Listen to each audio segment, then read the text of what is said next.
বাংলার সোনা, ইন্ডিয়ার সভ্যতা সব যে রবার্ট ক্লাইভ আনার চেষ্টা করছিল, সেই রবার্ট ক্লাইভ এখন সামনে আমরা স্ট্যাচু মূর্তি দাঁড়িয়ে আছে। এই শহরটা যত গর্বের মাথা উঁচু করে দাঁড়ায় না কেন, কিন্তু আমাদের ইতিহাস বলে যে এর উন্নতির মূলে রয়েছে আমাদের বাংলার বেতার গল্প। এই শহরে উঁচু উঁচু বিল্ডিং সব কিছুর মাঝেই আছে যে আমাদের যে একটা দুঃখ, আমাদের একটা হতাশার গল্প। এখনও এই হতাশার গল্প আমরা সবার মাঝে আছে, আমাদের ছাওয়া পাওয়া আছে এই শহরের প্রতিটা দেয়ালে, প্রতিটা মাটির মাঝে।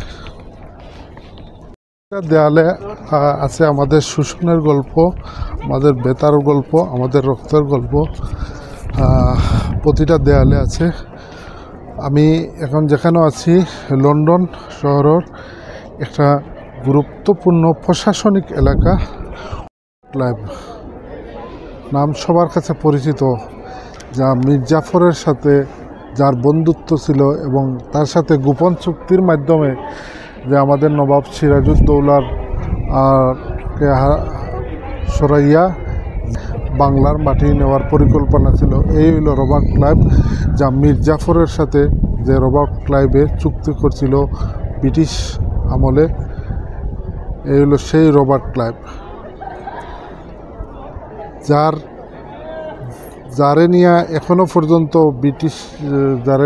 পর্যন্ত ব্রিটিশরা তারে সম্মান শ্রদ্ধা করে, কিন্তু সেই শ্রদ্ধার আর আমাদের বাংলার মাটিতে তারে নিয়ে অনেক ইতিহাস আছে এবং অনেক হতাশা আছে। যে রবার্ট ক্লাইভ সে একজন ইংরেজের অফিসার ছিল, যার গোপনে চুক্তি করিয়া মীর জাফরের সাথে চুক্তি করিয়া চাইছিল যে নবাব সিরাজউদ্দৌলারে সরাইয়া বাংলার মাটি কীভাবে তার ফাউন্ড নিচে রাখা যায়। এই তার ছিল চক্রান্ত, এবং সে একজন আসলেও আমাদের কাছে একজন বিশ্বাসঘাতক